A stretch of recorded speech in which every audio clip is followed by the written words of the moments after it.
Welcome to Norse Talk, information of the gods. I am Red Bearded Viking. This is Red Dranger. And tonight, you guys, we are excited. We are finally getting started on the Study Havamal tonight. Yeah. So we're really excited about that. If you guys are joining us on YouTube, please hit that subscribe button, like and comment. We love to hear everything that people have to say about the show as they watch it on YouTube. So leave those comments for us as well. So it's been an exciting journey, Red. Getting finished with that last book. We took a little bit of a break, you guys. Did some stuff with the community. It's been an awesome time, but this has been a much awaited coming of this new book and getting started on this.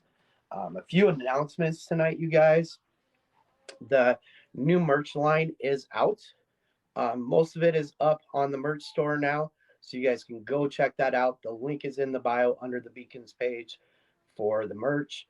The old merch, we're going to be putting out on Discord a 25% off promo code, and we're going to discontinue the old merch as of Sunday. Sunday will be the last day that the old merch is available, and it'll all be the new merch for the Havamal after that.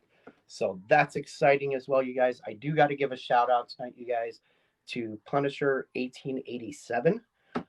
He had sent me one of the books that was on my Amazon wish list for my birthday. So I got that in the mail the other day, and I'm excited to get reading on that. But I got to give a shout out to him and thank him for the birthday gift. You guys, I do have a link up on Amazon for my birthday wish list. If you guys want to check it out and send me anything, you don't have to, but it's much appreciated. So how's it been going, Red? Dude, I'm so excited to start this book. Like we've been talking about, guys, in the past episodes when we were talking about starting this one. This book is going to be a little bit different because we are reading stanzas and because the language is so specific, and that's the discussion that we're going to be having. We are going to be doing a lot of reading of the stanzas verbatim out loud and then going over them. We've also, each of us, decided to purchase a second copy of the Havamal from Amazon. I chose the one that Amazon said was the most bought. And we were really excited to figure out that we don't know if these two have similar verses. And we kind of wanted to wait till tonight to figure that out. But if all works out, we now have 5 different translations, not counting the traditional Icelandic, I believe it was, that's in this book that I am not going to be trying to read at all because I will butcher them. We're really excited. I hope that you guys have ordered your copy of the Havamal if you haven't yet. Again, I can't stress this enough. If you are going to buy any one of the books that we go over, this one is the most valuable to you to buy. Simply because this book does have note pages built into every stanza. And when we do get into the question and answer periods of the show, hopefully different members of the community are going to step up and give their thoughts on it, or even add a 6th or 7th translation. We don't know the specific number that is out there. So right. This book and the amount of knowledge that we are going to be able to collect personally with the help of the community are going to make these invaluable to every single person that owns one, and it's going to be one of those books that you're going to hold on to forever. I'm so excited to be doing this book with you guys. I can't believe how well the Asatru went, the amount of discussion that we were able to have with you guys, the amount of new people that we met along the way, and now that journey is over. We're starting another one, and I can't wait to see what's around the bend next and which amazing people that we've not yet met are going to be including their thoughts in the near future. And that all goes out to you guys. And I just wanted to say thank you. Thank you for being here for us. No, I 100% agree. You guys have been amazing. Like everybody that's been showing up, everybody participating, all the new people and the regulars and everything. Like you guys are so amazing with helping us do this and helping us see the other viewpoints and helping us gain knowledge along the way, along with you. Like it's been an amazing journey. And we're just excited to continue it with this next book. Yeah. So let's dive into this book real quick. Before we dive into the book, I just want to pose a question to you, Red. What exactly is the Havamal? What is the Havamal supposed to represent?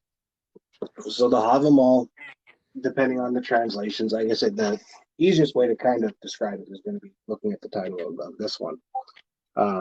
It's labeled the Havamal words of the High One. It's also referred to as the Wanderer's Havamal, which again is referring to the words of the Allfather. It's referring to the words of Odin.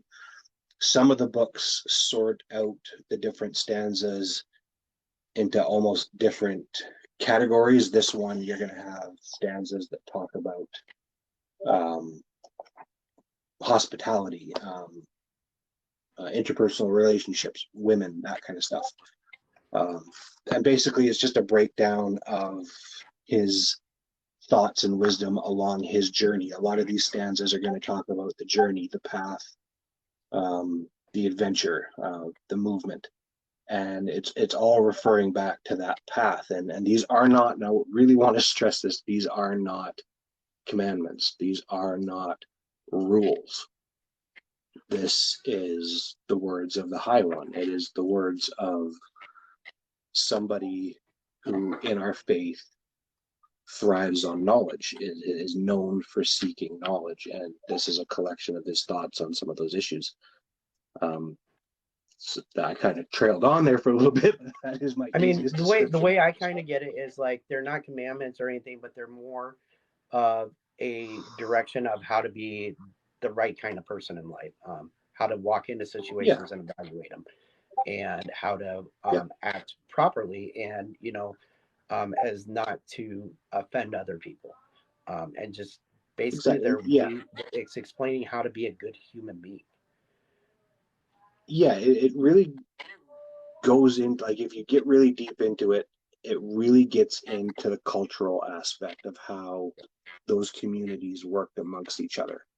A lot of these rules will seem kind of common sensus to people living in the modern era, where everything is easy and provided, and there's backup plans for stuff. There's if your crop doesn't grow, you're not going to starve. You know what I mean? Where the communities back then had to rely on each other. You had to, and that warrior's code, warrior's mentality is sewn into pretty much every stanza in this book, which directly relates to how those communities thrived, survived, and expanded. So it's going to be really, really interesting to get into that. Right. And now the second Havamal that I have, you guys, because we have the Study Havamal, which is the main one that we're using, and that we're taking all of our notes in. And then Red and myself, we talked about how we have separate Havamals. Mine is just a plain, straightforward, verse for verse, in one translation. It does, in the contents, break down the stanzas into different parts, where this one says wisdom for wanderers is the stanzas 1 through 79. And that's this version's explanation. Yeah. Where this one, 1 through 79, is described as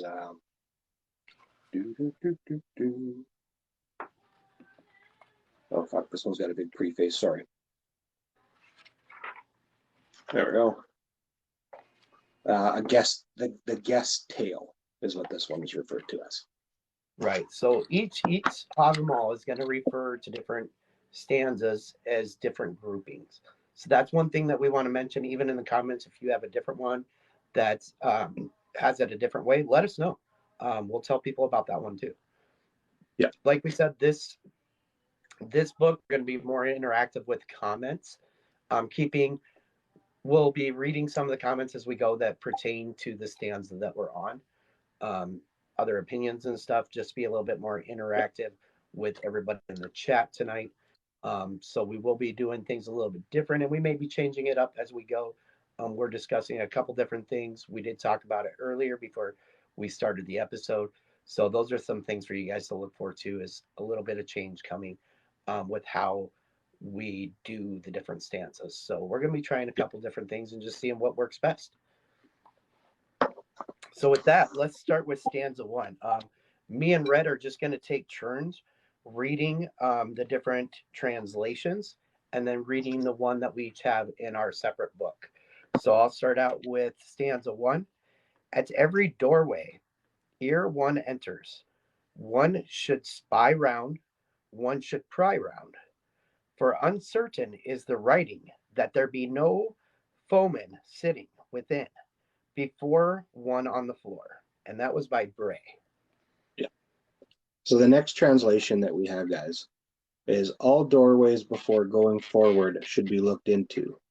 For difficult it is to know where foes may sit within the dwelling. And that was by Thorpe.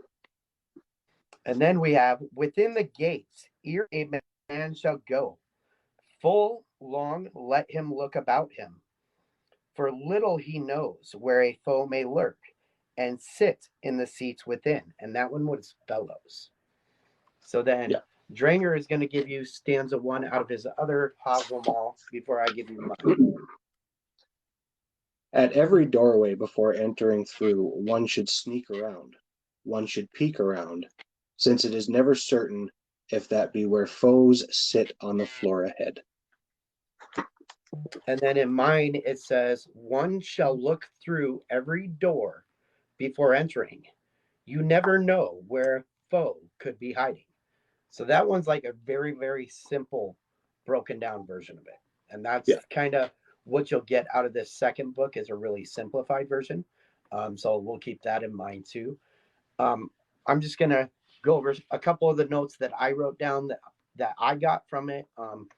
And then I'm going to let Reg go over kind of what he got from it. And then we'll kind of discuss it a little bit. And, maybe we have some situations that we've run into that pertain to it that we can talk about. Or if people have stuff in the comments they would like to share with us, do that as well tonight, you guys. What I got out of it was be cautious when entering a hall or a building. Look this way and that because you never know what dangers might be waiting in form of foe or foes. Being cautious and considering the dangers is worth the time. Keep your eyes open. Don't be naive. Be aware of the possible dangers and keep your eyes open for them. Be aware of those present. Is there someone you don't know yet? Is there someone drinking too much, visibly angry, or look as though they might start trouble? Tone and mood of the environment is important. In any situation, what are the hidden dangers? So be aware as you step through the doorways. And this kind of goes back to my military training of just being aware of my surroundings as I enter each place. It's something that was taught to me a long time ago, and it reminds me of that. It just kind of reminds me back to that period of my life when I was taught to do those type of things. Yeah. So for me, I kind of focused on the language on this one. Gates and doorways and entering a new room. None of the stanzas that I read kind of articulate on if this is a new room or a familiar room. Is this a room in your dwelling? Is this somewhere else? So to me, it came off as entering something new is starting something new, something from the beginning, and looking at that with a cautious eye is always wise. If you're a guest, are you expecting there to be foes? There was one of the stanzas where they did not refer to it as a guest. I've lost that one now here for a minute. The way it's translated differently among them kind of leads one to really look into the stanzas a little deeper and, to me, look at the social aspect of that. It's you're in a new place, and like we talked about with the different prayers and theories in the previous book about a Norseman should never be far from his weapon because you never know where a foe may be, and that one kind of really does reflect back to this one. It's a really interesting stanza, and it's really interesting that is the first one that the book states out about starting what again is opening a new door, which is kind of what we're doing by cracking this book open right now and starting. But be cautious, wade in, keep your wits about you, wade in slowly, keep your eye on what risks are about. And not just that, but I got I got a hint that you weren't just being told to look out for physical risk in the room, but it kind of made me think of what are the intents of the people. People show their intents very clearly sometimes when they're not expecting it. And by surveying the room and taking account of the people around in you, you might get to see something that you might not if you weren't paying that kind of attention, which is leads to, again, working with more information, and with more information you make better decisions. And that's where my mind keeps going with this one.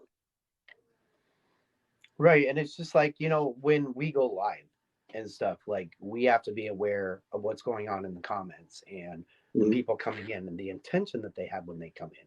It's Yeah, just keeping your eyes open and not letting yourself be foolish by being blinded to what's going on around you. exactly. Yeah, because you never know. I mean, just you look at this live as an example. We are a room of mostly people that don't know each other. We're fairly strangers to each other that are sitting here learning with each other. And every once in a while, somebody will jump in who's not here for that purpose.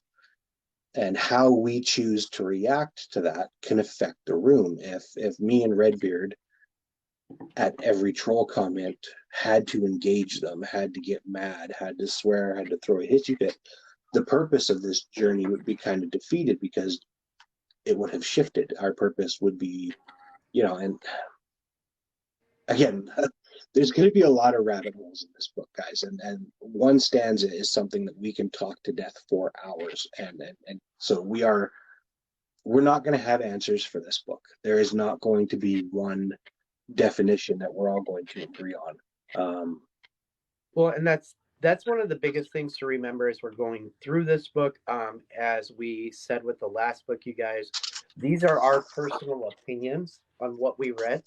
These are by means no set in stone type way. Everybody has their own opinion. We want to hear other people's opinions, but that's all they are, Yeah. is our opinions of how we interpreted it, Yes. and what it speaks to us. It's going to speak differently to different people.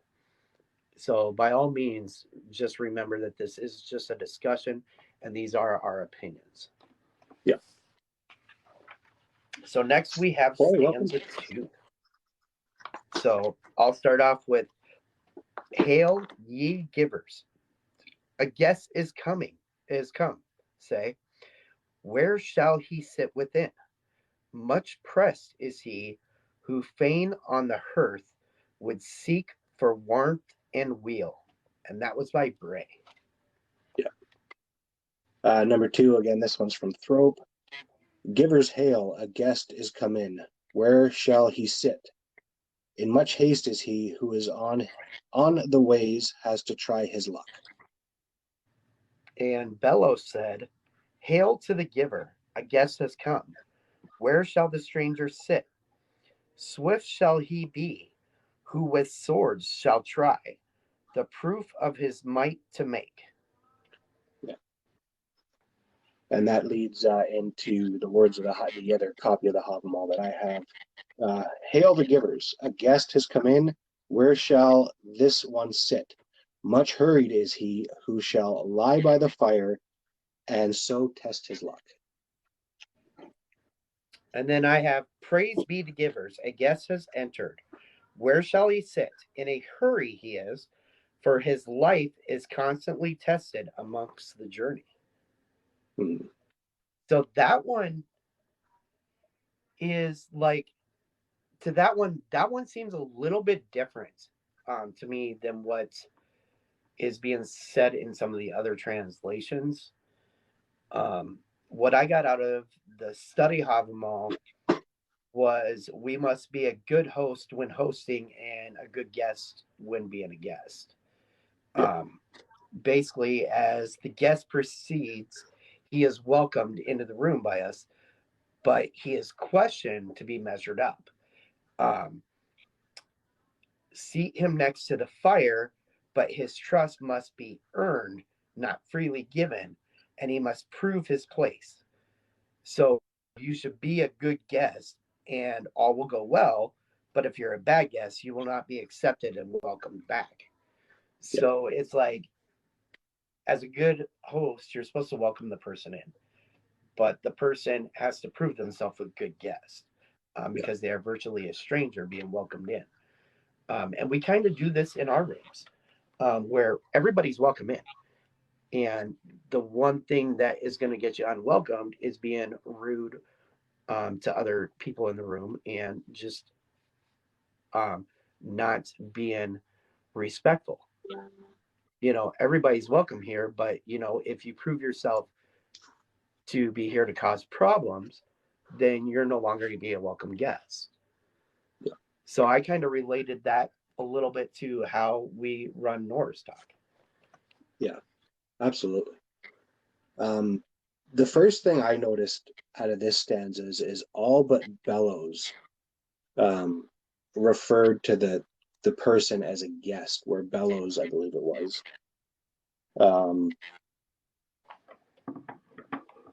Nope, sorry, I got that wrong. Which one is it that refers to him as a stranger? Oh yeah, sorry, it was Bellows. I apologize. I thought I wrote it down wrong. Everybody else is referred to as a guest, and then Bellows says the word stranger. So for me, that again popped into my head. Well, what is the difference, and why is it different in one of these and not the other ones? Because a guest and a stranger, in the way that we kind of think about it modernly, are very different people. A guest is somebody that you've welcomed in. It's somebody that you've made that connection with to take that next step. Where a stranger, if you were offering these things to a stranger, it would be kind of because you were duty bound to do so. And that's kind of where it led me to think next was that conversation we had about the Warriors Code at the end of the Ossetru, when it spoke to the success and the way that cultures that used that similar code had successes by everybody being bound to that initial set. You had to offer to be a good host, but you also had to offer to be a good guest. And whichever one of you two that did not meet that threshold would be the one dishonored. You would be the one that was not earning your place. Your orlog would be affected by that. Right. Which is where that led me to thinking, is that, again, this was kind of a way of explaining that, yeah, if you get into a hard place and you have nowhere to go, you know that your neighbors and the members of the community are going to be there for you, because they know in turn that if it was them on the street, they would receive the same. So it was almost like a way of stringing in kind of a social net to a very, I mean, because if you look at the modernly, if you get into a hard place, there are things set to help you. If you lose your job, there's employment insurance. If you get hurt, there's medical insurance. These cultures didn't have that. They had their wits, their arms, their brawn, and their communities. So sewing in a social structure of interdependence and dependability seems almost absolutely necessary for it to be survivable. And that's why I think you see so much success in those cultures that were warrior based like that, because to lose that honor was the worst thing that could happen to you, so it kept you bound to that. Right. And another way to look at it in modern terms is like, if you think about when somebody's starting a new job, somebody that's new, everybody's welcoming to them when they're coming in, but they're also sizing you up that day. They're checking you out, seeing if, like, they're making judgments about you based on your performance, based on your willingness to ask questions when you don't know things. Everything in that aspect is, if you want to look at it in modern terms, that's one way to look at it, to compare it, is just you're always welcomed in, but you got to prove yourself. Yeah. Once you're here. Yeah, it comes down to content to character. You're going to be given that opportunity, but you're going to be expected to act in according to the specific rules of that guest, and culturally that is different from culture to culture, and there's nothing wrong with that. We're talking specifically the northern tribes, the Germanic tribes, and how they interacted with each other. And yeah, it was fundamental, and it's again really cool that we're only into our second stanza, and we're already starting to see some of that social thread be woven into this. No, I totally agree. So then we come to stanza 3, you guys. Stanza 3 starts out with, "He hath need of fire, who now is come, numbered with cold to the knee, or numbed with cold to the knee. Food and clothing the wanderer craves, who has fared o'er the rimy fell," by Bray.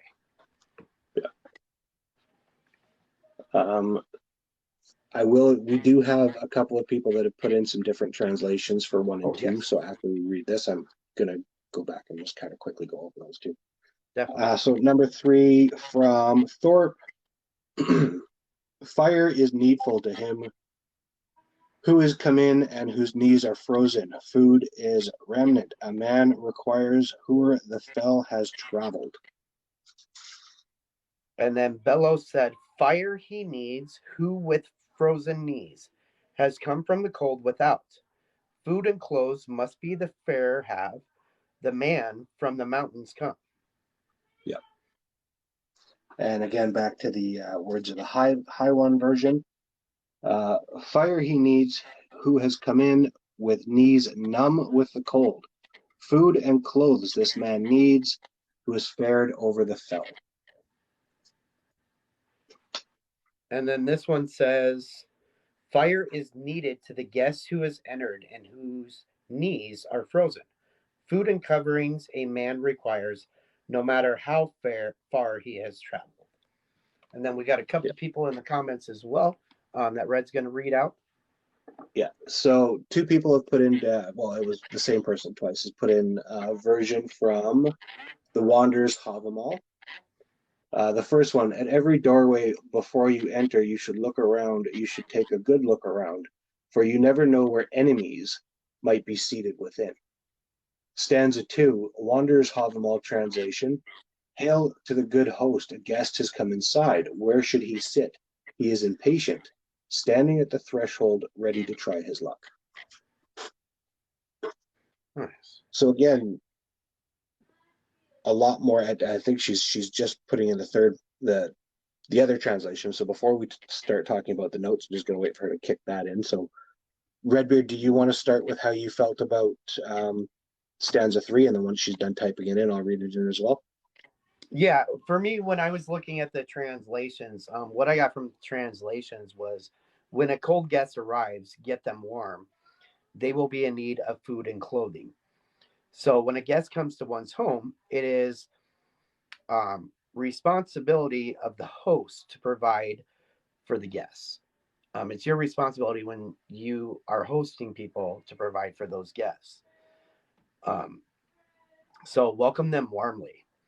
Offer them something to drink and eat or a snack. Let them know where the restroom is and a place they can clean up if so needed.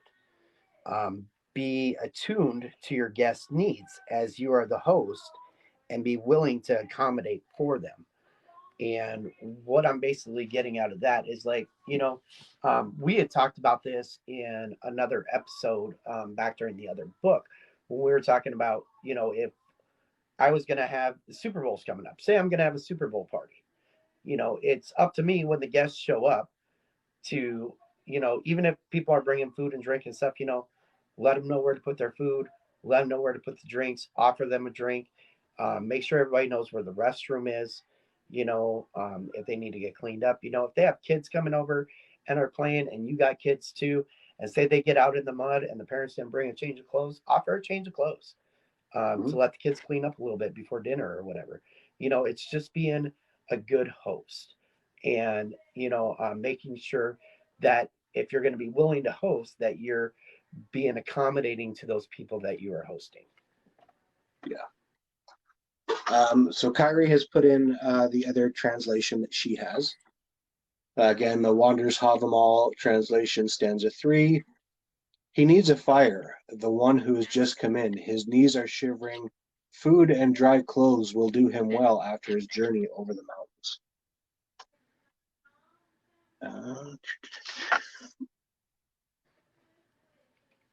So And again, somebody was my asking, notes. these are based off the Norse translation.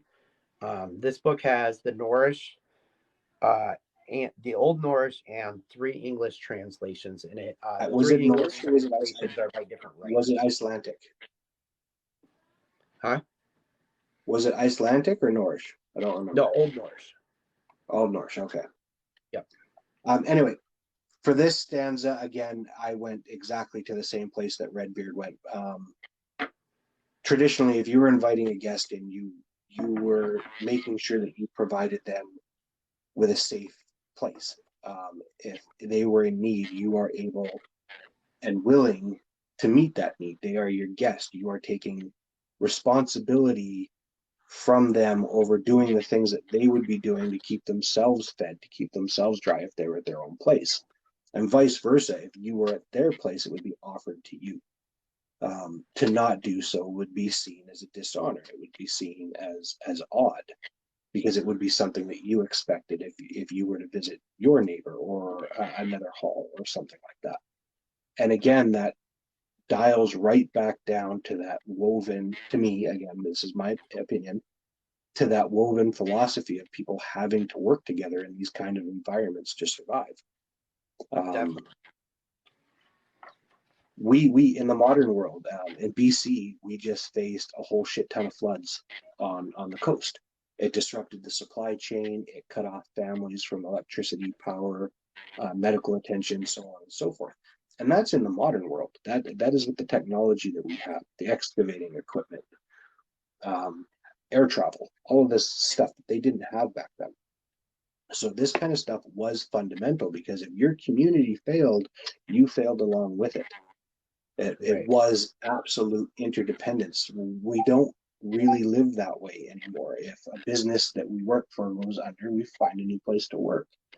If we don't like our neighbors, we move. If we don't like the gym because people are whatever, we go to a different one. There are a lot of different avenues and conveniences that we have that didn't exist back then. So if you couldn't count on the people around you, you're buggered. And that's it had to happen for it to survive. Yeah, 100%. Like, it's just about, like, just like if you have family coming in from out of town. Yeah. And you invited them down, they come down, you got to make sure you have a place for them to sleep, make sure you have blankets for them, all those things. You don't invite somebody down to stay at your home and then go, well, why didn't you bring an air bed and some blankets and pillows and Yeah. stuff?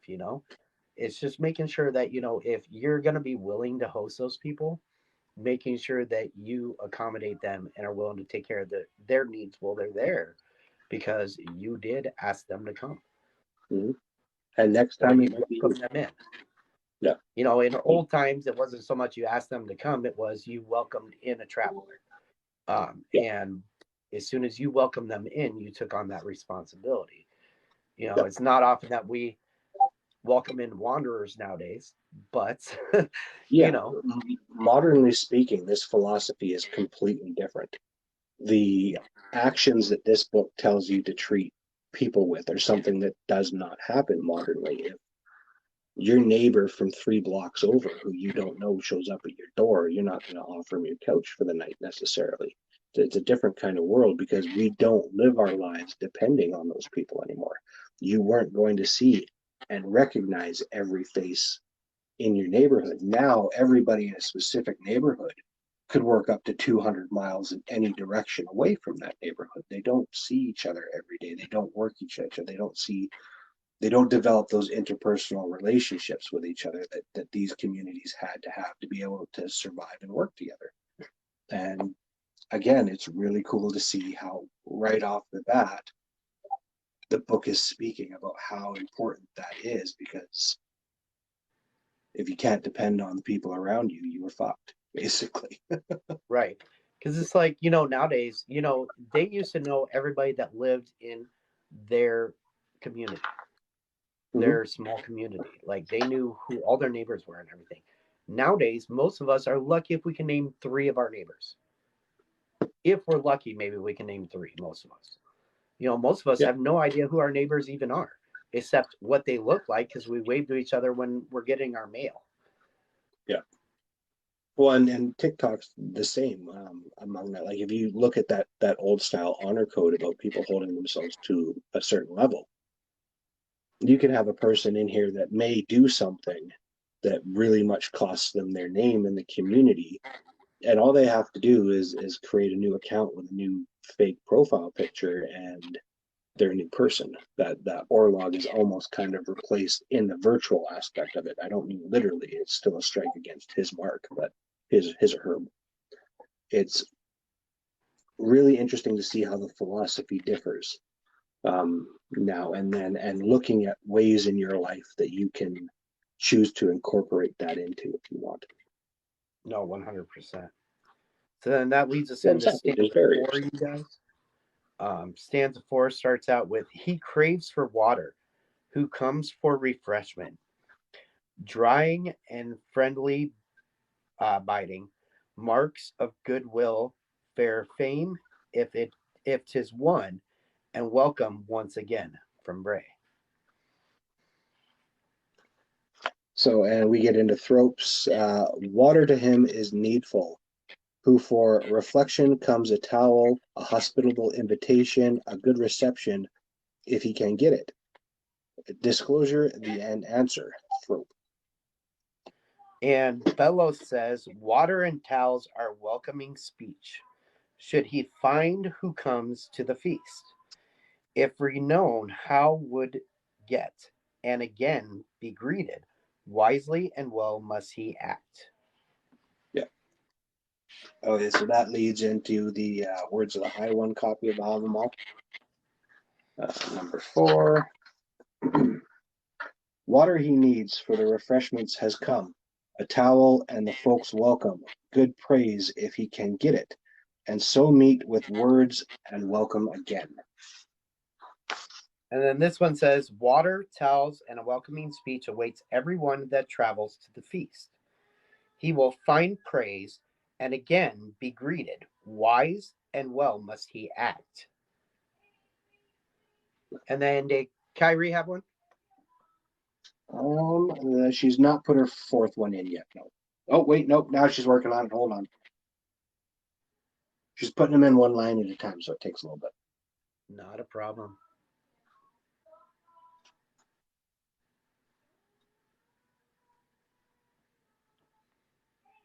Okay, so he needs water, the one who has just arrived, dry clothes, and a warm welcome from a friendly host, and if he can get it,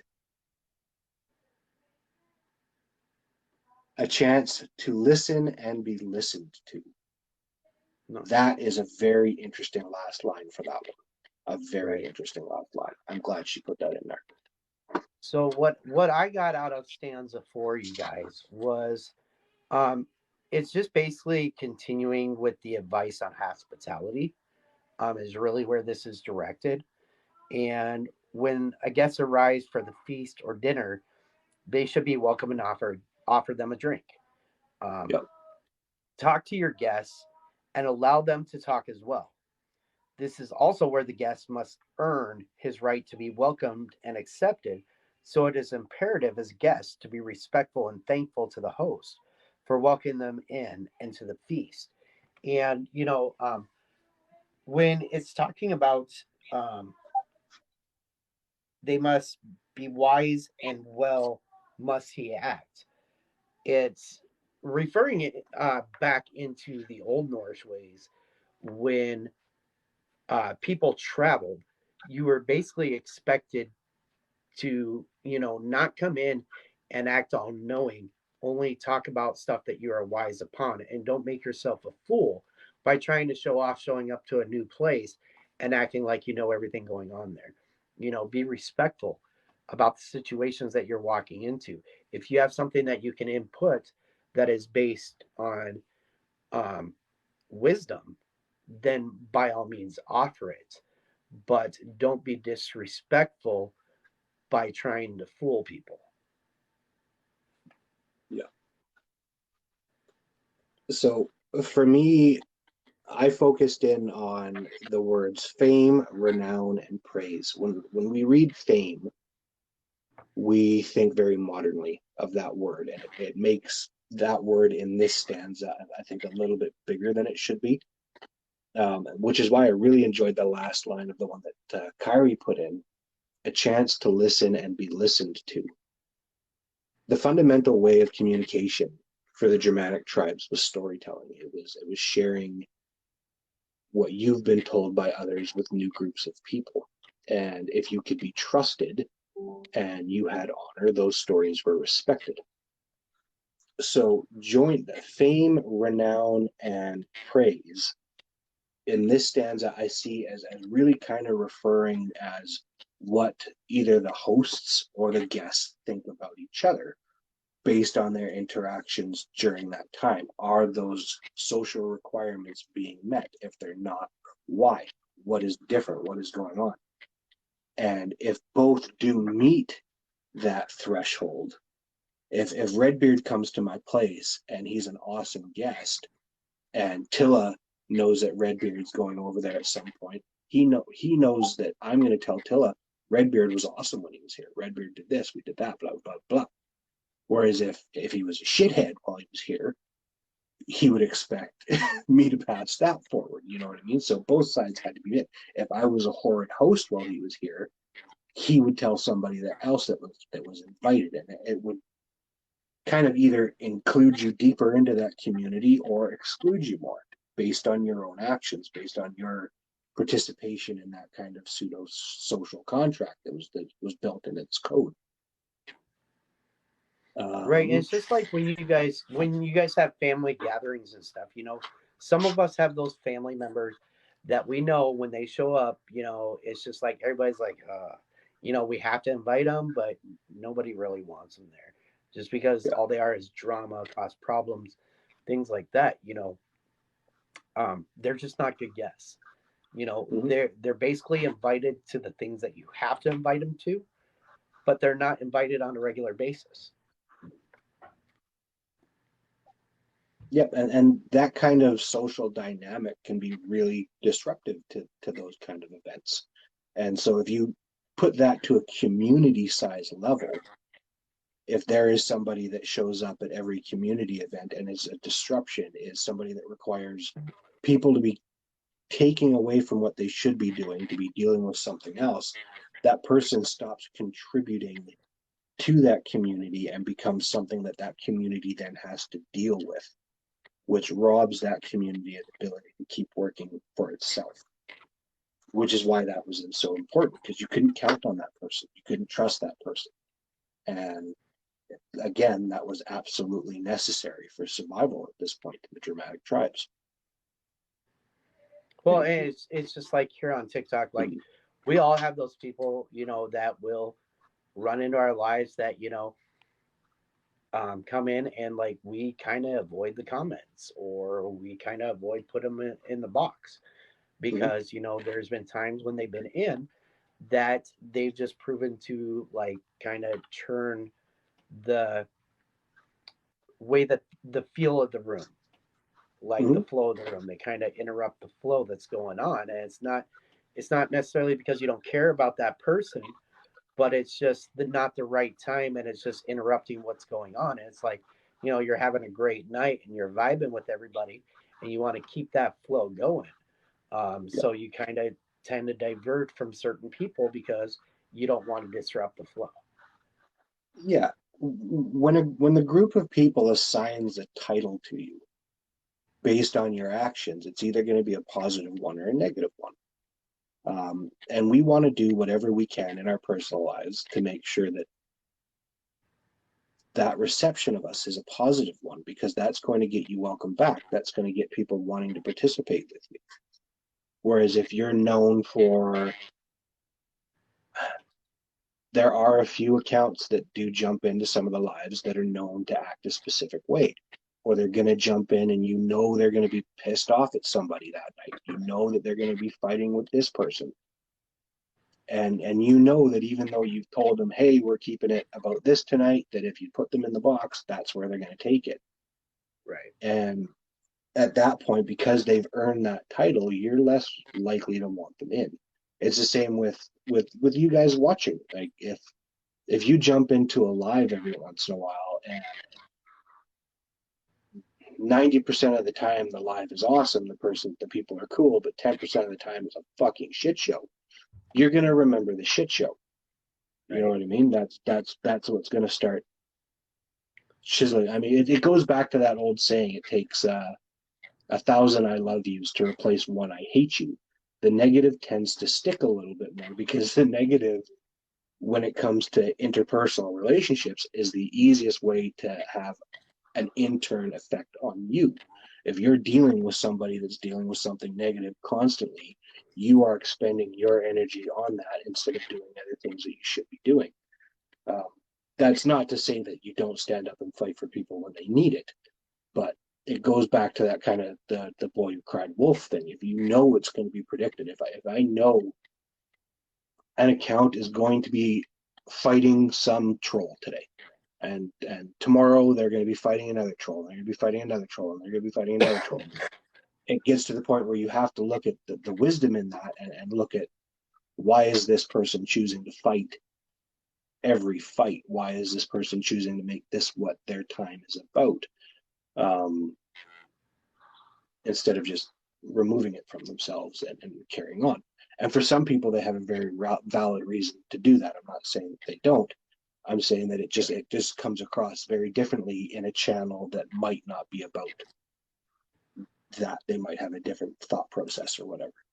Right, and a lot of it has to do with just reading the room. Like when you jump into a live, read the room and what's going on in the live, and act accordingly for what's going on. You know, we understand that people want to jump in and talk about certain things, but like if we're in a discussion on a live about something that's totally has nothing to do with it, you know, read the room. That's all I'm saying. Yeah, well, I mean, the same thing would be if I was jumping around live surfing one night and I came across a live where, and I'm being completely and totally hypothetical here, so please, if Right. 3 people that are usually in my live are in a live themselves and they're just talking mad shit about me, like just mad shit, what are the chances are that I'm going to welcome them back to my live? It's going to be that situation. It's going to be like, hi, why are you here? Like, what's going on? And Heck yeah. being accountable to those choices is important because it does affect your reputation. It does affect those interpersonal relationships. And again, it's not as relevant in a survival way nowadays because, let's face it, this is TikTok. If people don't like each other, they hit that block button and they go poof into Thanos. So, right. Whereas back then, the people that lived within 15 kilometers of you, they never changed.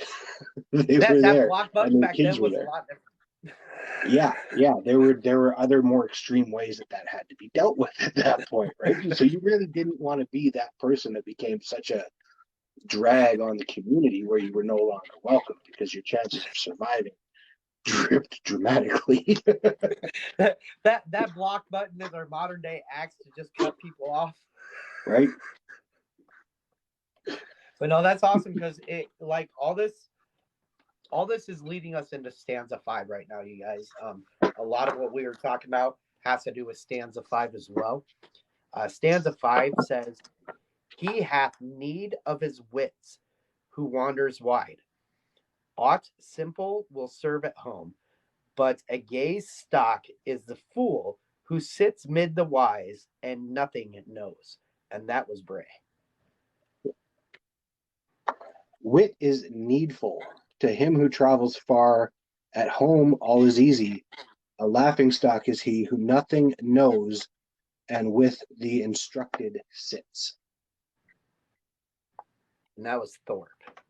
Yeah, sorry, that was Thorpe. Bellows says, "Wits must he have who wanders wide, but all is easy at home. At the witless man, the wise shall wink when among such men he sits." So now we're going to get into the copy of the words of the high one, Havamal. Wits he needs, he who travels widely. Things dealt with at home are easy. With one glance, he's exposed the one who knows nothing, though midst the wise he sits. And Kyrie is just putting in. Oh, sorry, you got your. This one says, anyone that wanders far must have wits. At home, all is easy. A joke is he that knows nothing, and with the instructed he sits. Yeah. Okay, so Kyrie has another version that she's just put in. A man needs wisdom if he plans to wander widely. Life is easier at home. He'll be laughed at if he sits among the wise and has nothing to say. Okay, and what I got out of this stanza, you guys, in my notes anyway, is that this accounts to the value of traveling away from home in order to learn and be tested by those you encounter. We kind of do that online as well when we travel into different rooms. Um, we're meeting people from all over the place that have different values, different ways that they do things, and different ways that they hold themselves. It speaks to the fact that a fool is easily spotted when he sits down with wise people. So one should learn the customs and ways of the places you are traveling, and that's just kind of what we were talking about with read the room. Read how their room is being held. You are a guest in somebody else's chat. You know, read the room, learn, don't walk in as a fool. A fool would be a troll. That sometimes, we engage for fun. And a lot of times we just don't even acknowledge that they're there. We just kind of give them that wink that, yeah, we saw you, but we're not going to comment, which is basically what this is saying. Don't be a fool among wise men when you're entering into something that they're about.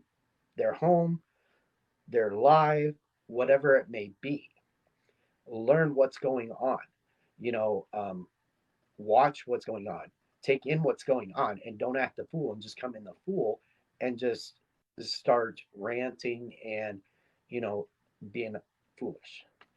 Yeah. I think I said fool like 5 times right there. So Well, and it's adamant in this one. So the first thing that I noticed with this stanza is most of them referred to as needs wisdom or needs to use wits. Um, and another one kind of speaks to having to gain the wits. So in a few of them, it kind of speaks to it being pre-existing and not used, and the other one kind of seems to speak to it still needed to be gained. The fool who sits with the wise men. For this one, it really got me thinking about what they meant by wise and where the translation could have gone to that word. When we think of wise, again, modernly, we think very much academic. We think they're wise in knowledge from reading, from studying, from texts, from tests, from degrees, blah, blah, blah. Where this stanza kind of hit me more on the experience level. He who sits at home where it is easy, who then tries to walk amongst those who actually do, that are actually in the world. And those who actually do all remember being at the beginning. They all remember first leaving the home. They all remember first coming of age. They all remember they're first at everything. And they can tell when somebody's not there. You can work any kind of job. Like say you're a fry cook and you hire somebody who says they have 5 years of working a burger station, and you put them in front of the fry cook and they don't even know how to unhook the bins. You're gonna be like, that's fucking sus as shit, bro. Right? right. You're gonna see it. It pops. It's impossible to hide that. And the same thing is again, one's reputation was all you carried with you.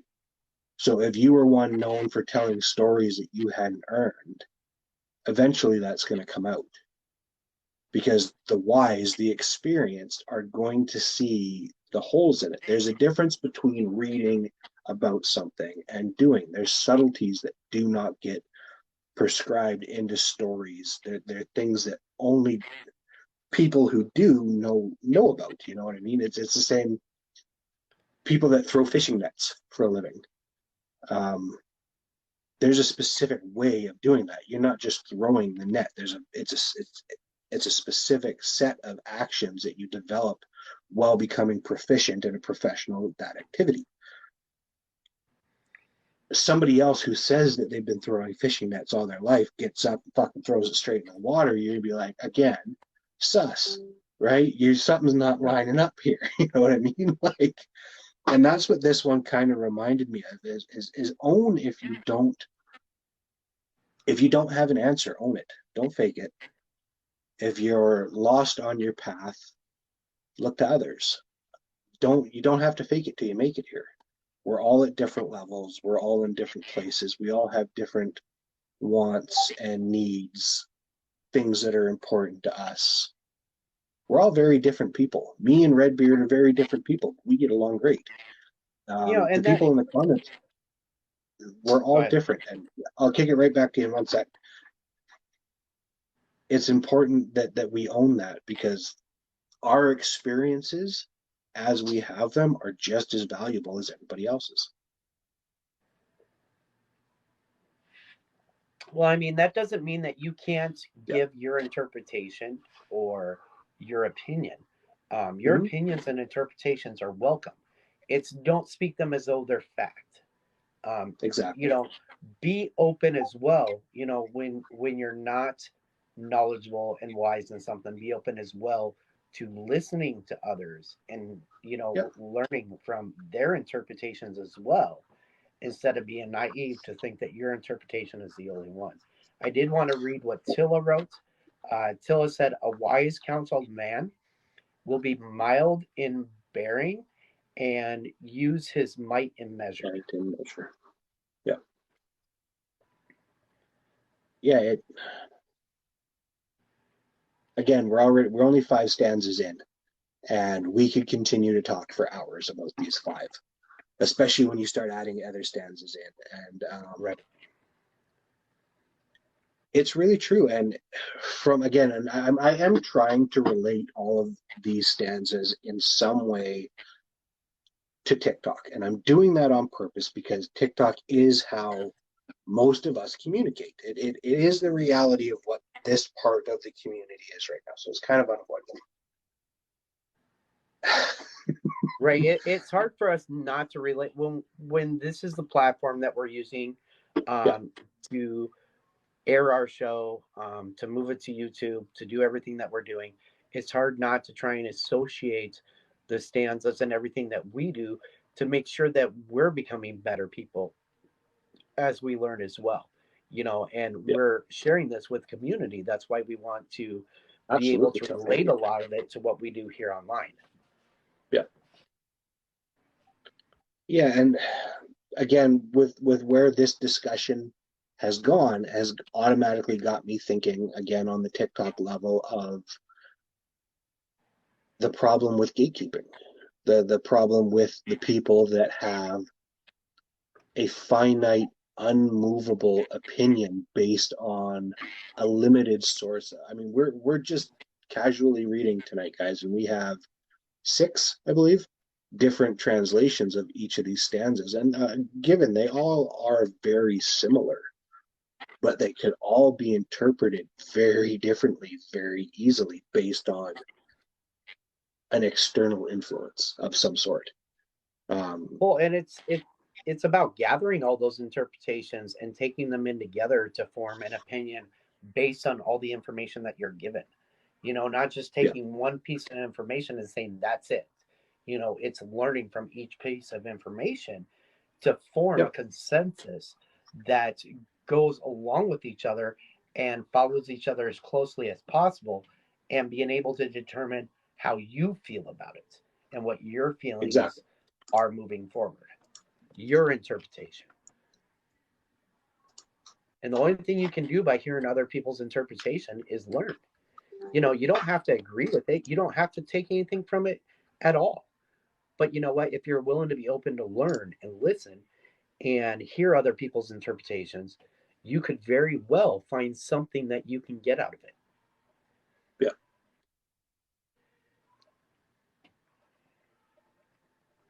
So that's 5. That we've made it through our first 5 stanzas of this new book. And that's awesome. I can't wait to hit the Q&A section with you guys tonight. Just one more reminder real quick, you guys. Uh, if you are watching us on YouTube, please hit that subscribe button. Please like it. Follow us here on TikTok as well, you guys. You guys are amazing.